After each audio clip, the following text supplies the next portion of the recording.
Neelam neon, welcome to परीक्षा पीडिया। और आज सीडीपी का सेशन लिया गया है। सीडीपी के कुछ 30 क्वेश्चंस हैं जो आप सबके सामने प्रेजेंट होने जा रहा है, तो आप सब इसे सॉल्व करने की कोशिश करिए। और पहला क्वेश्चन आपके सामने ये रहा, सतत एवं व्यापक मूल्यांकन में व्यापक मूल्यांकन शब्दावली का तात्पर्य है। फिर से क्वेश्चन सुनिए, सतत एवं व्यापक मूल्यांकन में व्यापक मूल्यांकन शब्दावली का तात्पर्य है। आप जानते हैं सतत एवं व्यापक मूल्यांकन का मतलब क्या होता है। मूल्यांकन सतत मतलब जो लगातार, और व्यापक मतलब बहुत ज़्यादा लंबा, ठीक है, मतलब जिसमें हर चीज़ इंक्लूड किया जा सके, वो ऐसा कौन सा मूल्यांकन होता है, ठीक है। इसका क्या तात्पर्य होता है, तो सभी विषयों का मूल्यांकन, इसमें देखिए विषयों का मूल्यांकन हो रहा है। और हमने बताया सतत एवं व्यापक मूल्यांकन का मतलब होता है जो मतलब शैक्षिक भी हो और सशैक्षिक भी हो, ठीक है, ऐसा मूल्यांकन हो तो उसे सतत एवं व्यापक मूल्यांकन बोलते हैं। तो आपका करेक्ट आंसर इसमें क्या हो जाएगा, ऑप्शन ए गलत हो गया, शैक्षिक क्षेत्र का मूल्यांकन, ये भी रॉन्ग है, शैक्षिक क्षेत्र का मूल्यांकन रॉन्ग है, लेकिन शैक्षिक एवं शैक्षिक क्षेत्र का मूल्यांकन यही आपका करेक्ट आंसर हो जाएगा, क्योंकि क्या ये सतत एवं व्यापक मूल्यांकन के बारे में बताता है और इसका यही तात्पर्य होता है। अगला क्वेश्चन आपके सामने है, बच्चों की रुचि बनाए रखने के लिए आप कौन सी विधि का चयन करेंगे। देखिए बच्चों की रुचि की बात की जा रही है, तो आप अगर आप बच्चों को पढ़ा रहे हैं और क्लास में वो ऊब रहे हैं, ठीक है, उनके अंदर इंटरेस्ट नहीं है पढ़ने का, तो आप कौन सी विधि अपनाएंगे, चयन करेंगे जिससे वो रुचि लेकर और अच्छे से पढ़ें। रुचि है, बच्चों को पढ़कर आने को कहेंगे और प्रश्न पूछेंगे। अब इस पढ़कर आने को कहेंगे तो बच्चा कभी इंटरेस्टेड नहीं होगा। स्वयं गतिविधि करेंगे और बच्चों को बताएंगे, आप खुद गतिविधि करेंगे और बच्चों को बताएंगे, आप गतिविधि में बच्चों को शामिल करेंगे, बच्चों को स्वयं गतिविधि करने के लिए देंगे। देखिए आपका करेक्ट आंसर यही हो जाएगा, बच्चों को स्वयं गतिविधि करने के लिए देंगे। जब आप उससे कोई एक्टिविटी करने के लिए देंगे तो वो क्या होगा, एक्टिव हो जाएगा और वो चीज़ और भी अच्छी तरीके से करने लगेगा, ठीक है। इससे क्या होगा, उसका इंटरेस्ट बन जाएगा और वो बेहतर करने लगेगा। अगला क्वेश्चन आपके सामने है, निम्न कक्षाओं में शिक्षण की खेल विधि आधारित है।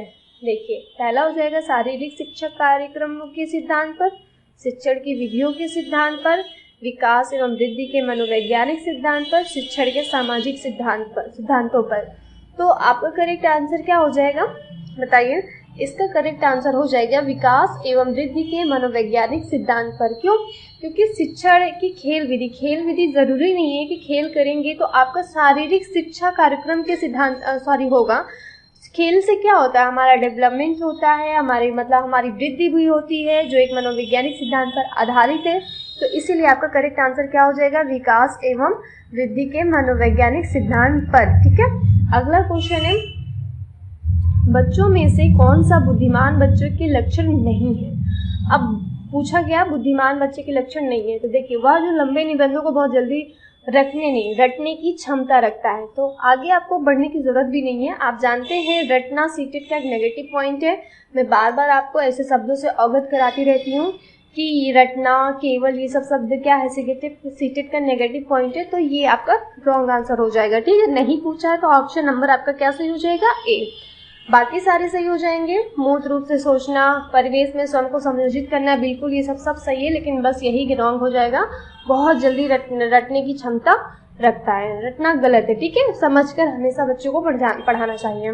अगले क्वेश्चन पे हम चलते हैं, वह कौन सा स्थान है जहां बच्चे की संज्ञानात्मक विकास को सबसे बेहतर तरीके से परिभाषित किया जा सकता है।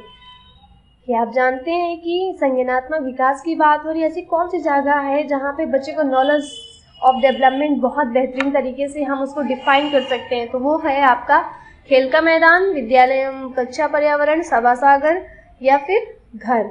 नहीं, खेल का मैदान वहाँ पे आप नहीं कर सकते हैं, सभासागर नहीं, घर नहीं। तो आपका करेक्ट ऑप्शन क्या हो जाएगा, विद्यालय एवं कक्षा पर्यावरण, यही आपका क्या होता है, सही करेक्ट आंसर होगा। देखिए विद्यालय और कक्षा का पर्यावरण ऐसा होता है कि बच्चे अपनी अभिव्यक्ति को अच्छे से समझते हैं, दूसरों से साझा करते हैं, तो वहां पे क्या होता है, अच्छे से वो कर पाता है अपना डेवलपमेंट, ठीक है।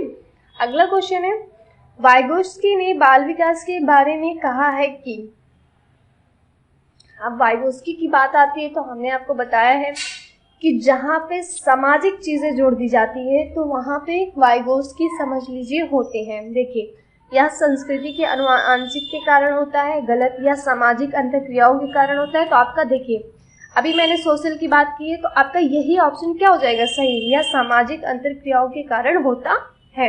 ये किसने कहा है, वाइगोस्की ने बाल विकास के बारे में कहा है।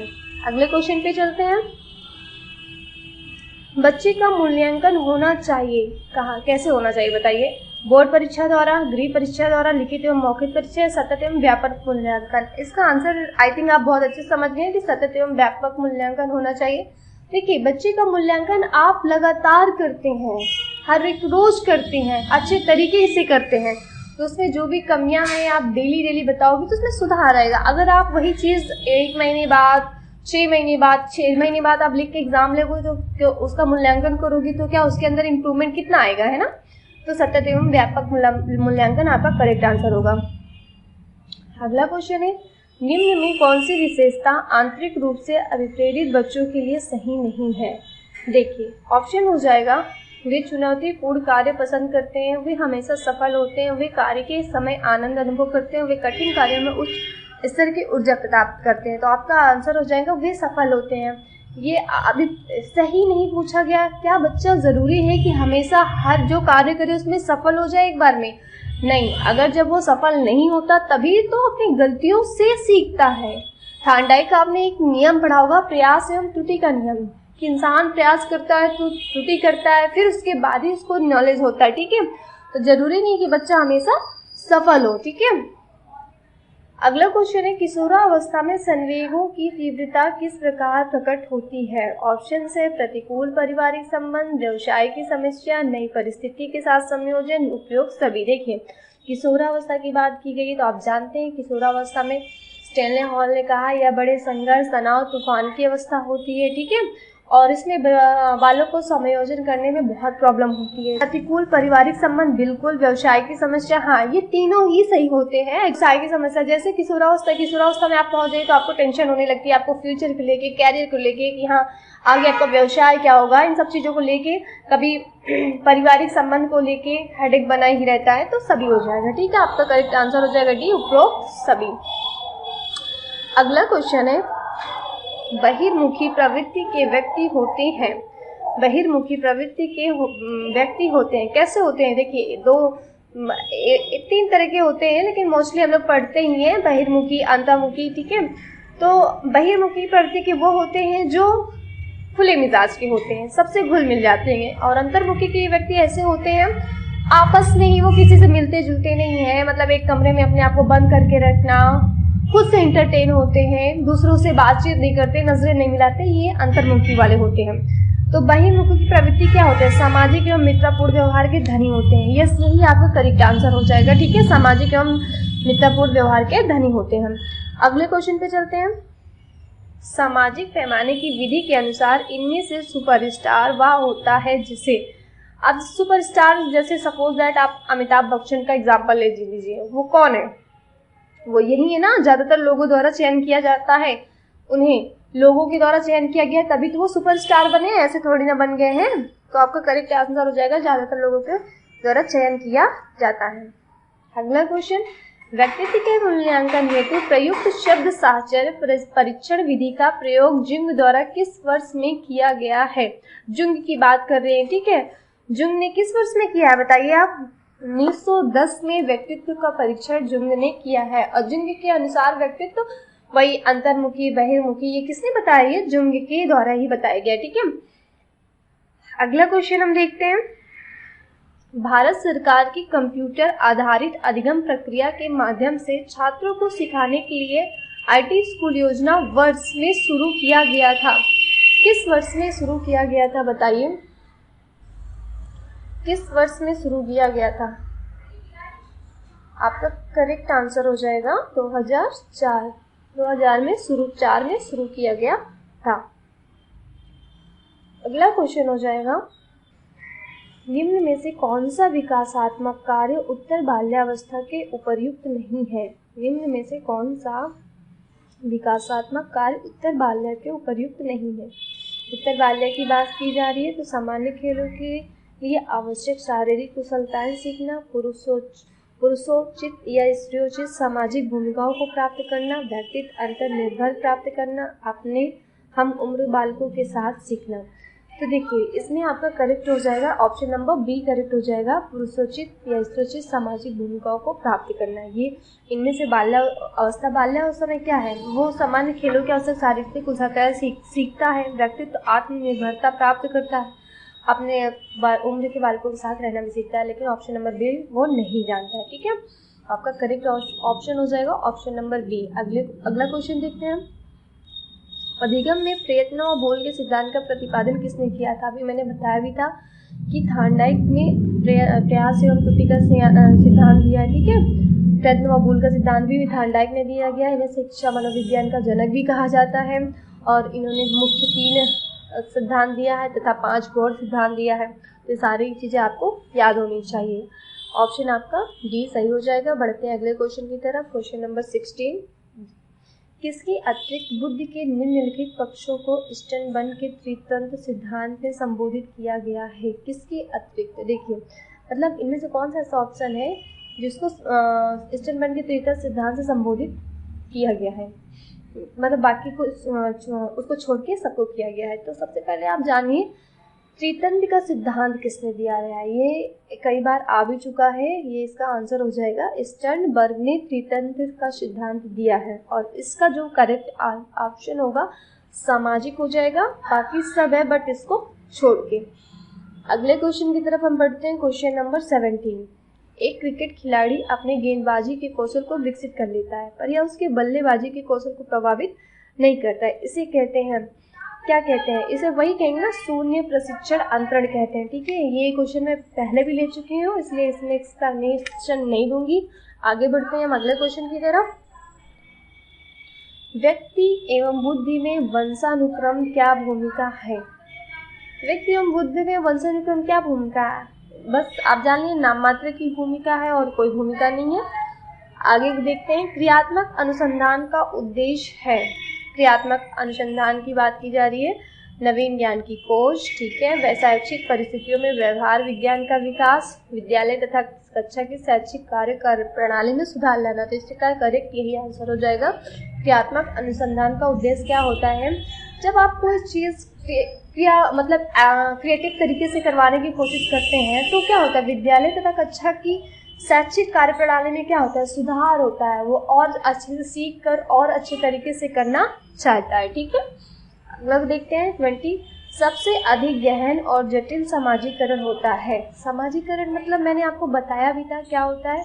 समाजीकरण का मतलब होता है समाज में रह के उनके नियमों, उनकी गतिविधियों, आपस में इंट्रैक्शन करना, वहीं पर समाजीकरण आप सीखते हैं। ठीक है, तो जटिल और गहन पूछा है तो आप जानते हैं ये होता है किशोरावस्था के दौरान, उसी में बच्चा सबसे गहन और जटिल समाजीकरण होता है। ठीक है, तो करेक्ट ऑप्शन हो जाएगा किशोरावस्था के दौरान। बढ़ते हैं अगले क्वेश्चन की तरफ हम। मानव विकास कुछ विशेष सिद्धांतों पर आधारित है। निम्नलिखित में से कौन सा मानव विकास का सिद्धांत नहीं है? देखिए, अनुक्रमिता, सामान्य से विशिष्ट, प्रतिवर्ती, निरंतरता। अनुक्रमिता बिल्कुल होती है, सामान्य से विशिष्ट। जब कोई चीज़ आप बच्चों को सिखाओगे तो पहले उसे सामान्य बताओगे, सामान्य चीज़ों के बारे में बताओगे, फिर उसी के आधार पर आप उसे विशिष्ट चीज़ों के बारे में बताओगे। तो सामान्य से विशिष्ट विषय है। निरंतरता, बिल्कुल विकास कैसा होता है, निरंतर चलता रहता है। लेकिन प्रवर्ती विकास, प्रतिवर्ती जो होता है, एक चीज़ आप मान लीजिए आप शैशवावस्था से बाल्यावस्था पहुंच गए, बाल्यावस्था से किशोरावस्था, किशोरावस्था से प्रौढ़ावस्था। अब क्या प्रौढ़ावस्था से आप शैशवावस्था पे आ सकते हैं, प्रतिवर्तित रिवर्स हो सकते हैं? नहीं ना। तो आपका यही आंसर हो जाएगा। करेक्ट आंसर सी हो जाएगा। बढ़ते हैं अगले क्वेश्चन की तरफ हम। शिक्षा मनुष्य में अंतर्निहित क्षमता का परिपूर्णता में विकास करते हैं, यह कथन किसका है? आप जानते हैं यह कथन स्वामी विवेकानंद जी का है और स्किनर का, पेस्टोलॉजी का, रविन्द्रनाथ टैगोर का भी कथन है। जिनको कथन से एक क्वेश्चन तो सीटेट में बन ही जाता है, इसलिए आपको जो क्वेश्चन मैं यहाँ पे कथन करवा रही हूँ आपको अच्छे से याद होनी चाहिए। ठीक है, इनमें से एक आ ही जाएंगे। अगले क्वेश्चन की तरफ हम बढ़ते हैं। कौन सा सीखना स्थायी होता है? स्थायी, हम देखिए परमानेंट होता है, उसकी बात कर रहे हैं। रटना, सुनकर, समझकर, देखकर। तो मतलब रट कर कोई चीज़ याद करोगे तो आप भूल जाओगे। सुनकर ये भी एक टाइम ऐसा होता है कि सुनने के बाद भूल जाता है, ठीक है। लेकिन जब कोई चीज़ आप समझ कर अच्छे से करते हैं तो आप उसको कभी नहीं भूलते हैं। तो आपका करेक्ट आंसर यही हो जाएगा, समझकर। अगले क्वेश्चन की तरफ बढ़ते हैं। सतत एवं व्यापक मूल्यांकन, इस पे मैं टाइम वेस्ट नहीं करूंगी, ये हम पढ़ चुके हैं। शैक्षिक एवं शैक्षिक, ठीक है। आगे 25 क्वेश्चन है। कौन सा सिद्धांत व्यक्त करता है कि मानव मस्तिष्क एक बर्फ की बड़ी चट्टान के समान है, जो कि अधिकांशतः छिपी रहती है, उनमें चेतन के 3 स्तर हैं। तो ये भी आप देखिए, वैसे तो आपने पढ़ा होगा इसके बारे में, गुण सिद्धांत, प्रकार सिद्धांत, व्यवहारवाद सिद्धांत, ये सब गलत है। आपका करेक्ट आंसर हो जाएगा मनोविश्लेषणात्मक सिद्धांत, ठीक है। ये कौन सा सिद्धांत है? मनोविश्लेषणात्मक सिद्धांत है, जो मानव मस्तिष्क एक बर्फ की बड़ी चट्टान के समान है, अधिकांशतः छिपी रहती है, इनमें चेतन के 3 स्तर पाए जाते हैं, ठीक है।